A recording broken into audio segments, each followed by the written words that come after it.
Hello everybody, so today I'm going to be talking about Ford and Red Bull partnership for the 2026 Formula 1 season, creating a brand new Formula 1 engine. So the 2026 regulations is the biggest change in sports history.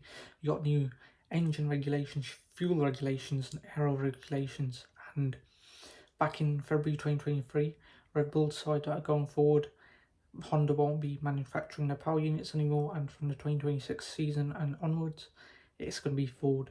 Now, they've employed about 700 people since then to help out in this project, because it's going to be 50% internal combustion engine and 50% electric power from the 2026 season onwards.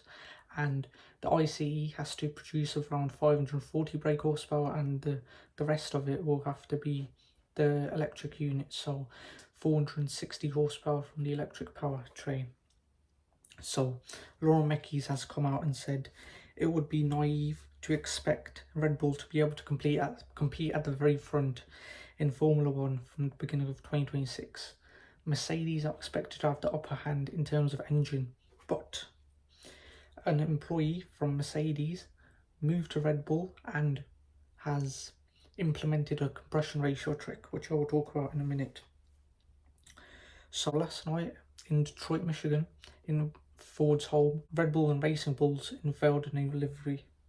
Now obviously Racing Bulls is going to have this engine as well. Ford's chairman has said that Red Bull and Ford will be an unstoppable partnership, but obviously he has to say that he's employed by the company, and of course he's going to say that. So Red Bull has its own powertrain division called Red Bull Powertrains since 2022, and that's when Honda, they lessened their involvement in the sport and they took the Honda name still, and it's called Red Bull Powertrains Honda. But from 2026 onwards, it's going to be called Red Bull Ford Powertrains, and a few weeks ago they shortened the name just to Red Bull Ford.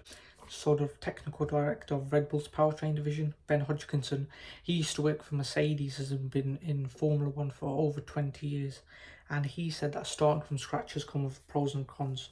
So he said that while the other manufacturers have established powertrain divisions were working on their engine, they had to build factories, they had to buy machines, they had to recruit staff, and that obviously meant they had less time to develop the engine than Mercedes and Ferrari did.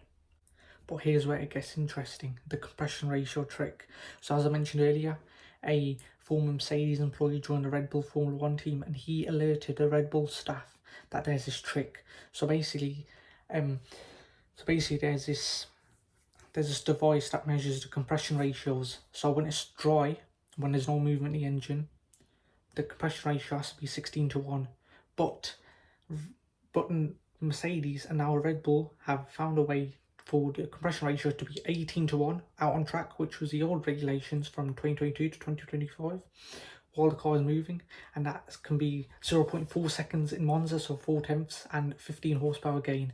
So Hodgkinson, he was asked about this controversy and he just shrugged it off.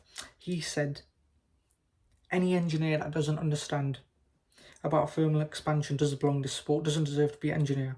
Understanding how materials behave in different temperatures, pressures, stresses, loads, that's literally your job. The regulations are super clear about compression ratio. You've got a 16:1 limit. The regulations say that 16:1 is measured in a very specific way using an Allegro device. That's the company who's making the device to measure these compression ratios. And there's a document that describes exactly how you measure it, and it has to be measured at ambient temperature. And there's going to be a meeting between all the powertrain developers. So there's going to be a meeting on 22nd of January between Red Bull, Mercedes, Ferrari and Audi because of the compression ratio trick. Now what do I think? You got the Max Verstappen factor. Franz Tost said that he's worth between 2 and 3 tenths a lap. I've never heard that said about any other Formula 1 driver in history. Not even Michael Schumacher, not even Ayrton Senna, not even Alain Prost. None of these guys. And obviously you got that factor, and Red Bull, they've got people who have lots of knowledge and know-how in this sport. Pierre Wache.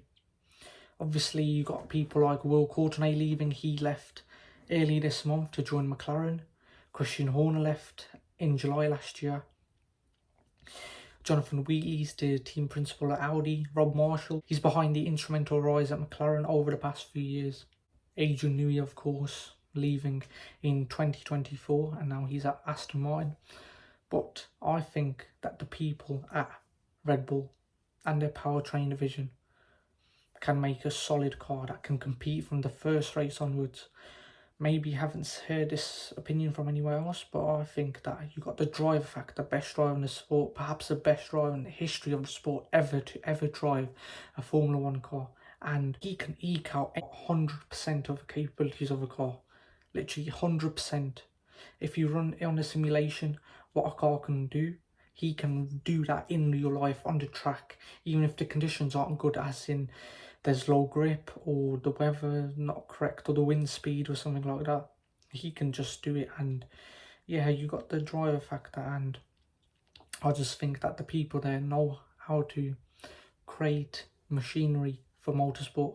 Obviously in 2017, 2018, with M Sports Ford's World Rally team, Sebastian Ogier won the World Rally Championship twice in a row, and in 2017 Ford also won the Manufacturers Championship.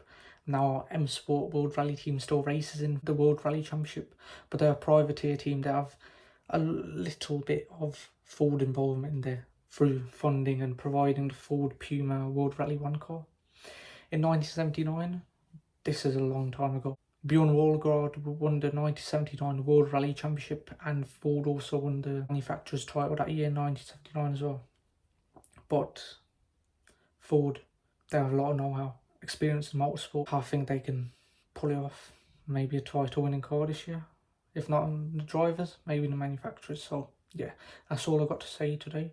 Thank you for watching another Ranveer Talks Racing video, and I'll see you in the next video.